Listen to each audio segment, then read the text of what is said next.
السلام عليكم ورحمة الله وبركاته. ازيكم يا احلى اخوات؟ عاملين ايه؟ يا رب تكونوا في احسن صحة واحسن حال. معاكم سارة. لو اول مرة هتشوفيني او هتشوفي القناة يا ريت تشرفيني بالاشتراك مع تفعيل الجرس ولايك للفيديو لو عجبكم محتوى القناة ان شاء الله باذن ربنا.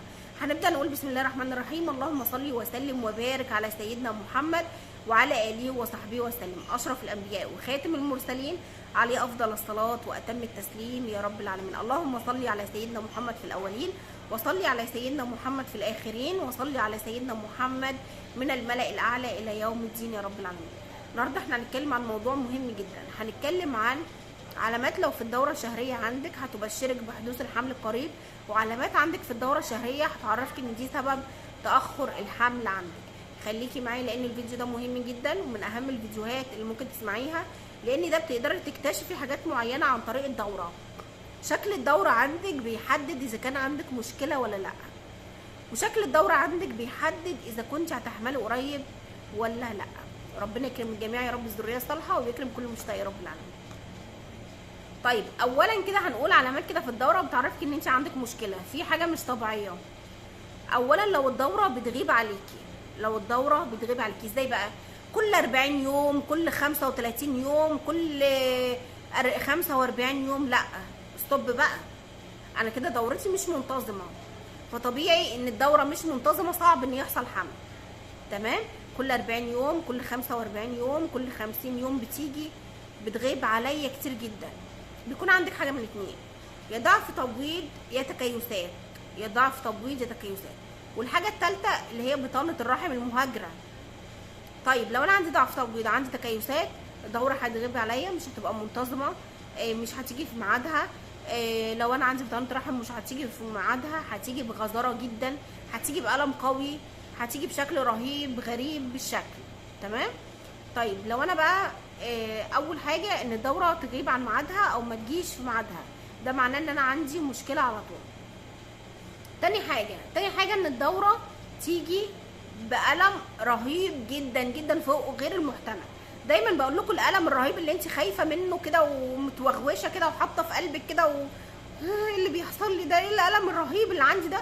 اعرفي ان ده بيدل على ان التبويض عندك جيد جدا، ان التبويض قوي جدا، ان انت خصوبتك عاليه جدا.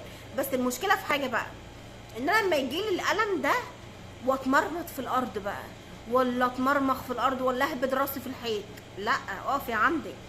انا بقول لك الالم اللي بيجيلك وتقلصات محتمله، خدت كوبايه حلبه، خدت كوبايه ينسون، خدت كوبايه نعناع، خدت حبايه بنادول ولقيت الالم راح، ده معناه ان انا كده الامور عندي سليمه وزي الفل. لكن لما يجيلي الالم ده وابدا اكل في نفسي كده ويعني واهبد راسي في الحيطه واتمرمط في الارض، لا، بيكون عندك كيس على المبيض. غالبا اللي بيحصل لهم كده بيكون عندهم كيس على المبيض، ماشي، وده طبعا بيأخر الحمل. او بيكون عندهم بطانه رحم مهاجره، او بيكون عندهم لا قدر الله مشكله في الرحم، تليف، الياف، اورام، حاجات من دي. فانت لازم تروحي تعملي سونار وتطمني على نفسك. طيب لو الدوره بقى جات لي قطعه كده زي قطع الكبده، او قطعه زي قطع اللحم، ده معناه ان انا عندي هواء وبرد في الرحم. هواء وبرد الرحم ده زي ما انت لما تكوني واخده برد، شفتي كده لما تكوني وبتكتكي كده واخده برد، تمام، ويجي لك رشح، فالرشح اللي يجي ده يبقى ايه؟ ده بيدل على البرد، فتبدا مناخيرك بقى تكتلات جواها ومش عارفه ايه، وبالمنديل بقى وحاجات. انا مش بعرفكم والله، انا بوصف لكم بالظبط الرحم كده. تمام؟ الرحم اما بيبقى فيه برد بيحصل ان الدم بيتجمد، فينزل الدم عندك متجمد بالشكل ده. ففي وصفات لهواء وبرد الرحم انا منزلها في القناه.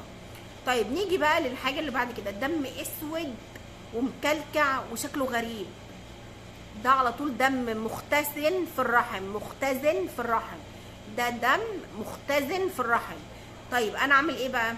وقتها اخد وصفات طبيعيه تنظف الرحم، واخد حبايه اسبرين لو عندي دم متجلط او عندي دم اسود مكلكع، ده اخد حبايه اسبرين ومشروبات ساخنه كتير جدا زي القرفه، العرعار ما خل عار، او هناخد كمان القرفه كويسه بتنضف الرحم، وهناخد الحلبه او هناخد اليانسون. تمام؟ طيب نيجي بقى للحاجه اللي بعد كده، لو لقيت ان الدوره نزلت عليها 10 ايام 15 يوم، ده نزيف على طول ولازم انا اروح اكشف واخد حاجه توقفه. نيجي بقى للعلامات اللي بتبشرني بحدوث الحمل. ايه هي العلامات اللي لو حصلت لي 1000 مليون مبروك انا هطلع حامل؟ اول علامه فيهم لو حصلت لك هيبقى 1000 مليون مبروك وهقول لك مبروك عليك الحمل، هو ان الدوره تنتظم وتيجي في ميعادها. خلاص الحمد لله الدوره انتظمت جت في ميعادها، هرموناتي منتظمه، لا ما عنديش لخبطه في الهرمونات، ما عنديش مشكله، والهرمونات عندي سليمه وزي الفل، يبقى انا هيحصل معايا حمل. ان الدوره تيجي في ميعادها كل شهر. تاني حاجه ان الدوره تيجي بكميه قليله غير كل شهر. يعني مثلا نكون متعوده ان الدوره بتجيلي 5 ايام 6 ايام، جت الشهر ده 3 ايام او 4 ايام ووقفت، اعرف ان دي بشرى بالحمل القريب. ان الدوره تيجي قبل ميعادها بقى، يعني انا بقولك لو جت في ميعادها بشرى ان انت هرموناتك منتظمه فيحصل حمل. طب لو الدوره جت بقى قبل بقى، ده احسن واحسن.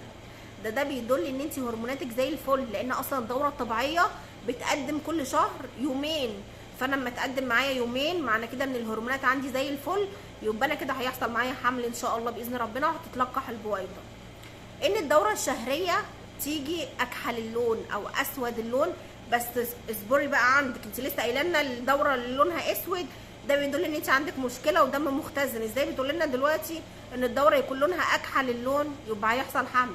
اكحل اللون بس صافيه دم بس، ما فيهاش تكتلات، ما فيهاش شكل غريب، ما فيهاش افرازات مخاطيه، دم اسود بس دم، ما فيهاش افرازات، ده بيدل على ان انت بشرى ليكي بالحمل القريب. لان الناس بتوع زمان كانوا دايما ده يقولوا دم الدوره التي يسبق الحمل اكحل اللون، يعني اسود اللون. طب نيجي بقى للحاجه اللي بعد كده، ان انا الاقي ان دم الدوره الشهريه عندي بيجي والاقيه بقى يا اما فاتح قوي يا اما غامق قوي، يعني يا اما اسود يا اما فاتح قوي لون وردي. انا ما عنديش اي مشاكل، الرحم عندي نضيف، لا نازل فيه تكتلات ولا نازل فيها دم اسود مكلكع ولا فيه افرازات، والدنيا عندي سليمه والرحم عندي نضيف. ايه اللي يمنعني ان يحصل حمل؟ يبقى انت مهيئه لحدوث الحمل القريب ان شاء الله. كل العلامات دي لو جات لي اثناء الدوره ده بتدل على الحمل القريب باذن الله عز وجل. وبكده يا بنات انا خلصت الفيديو بتاع النهارده وقلت لك المعلومه بتاعت النهارده. يا رب اكون افدتكم واكون ضيفه خفيفه عليكم واكون بقدر اساعدكم واقدم لكم المعلومات اللي انتم بتحبوها يا احلى واغلى اخوات. وربنا يرزقكم جميعا الذريه الصالحه عاجلا وليس اجلا يا رب العالمين، ويجعل مني دعوه مستجابه ليكم. لو عندكم اي سؤال او اي استفسار اكتبيه تحت في الكومنتات، وانا ان شاء الله باذن ربنا خلال 24 ساعه بشوفه وارد عليكم ان شاء الله باذن الله. اسيبكم في رعايه الله واسيبكم في حفظ الله. السلام عليكم ورحمه الله وبركاته.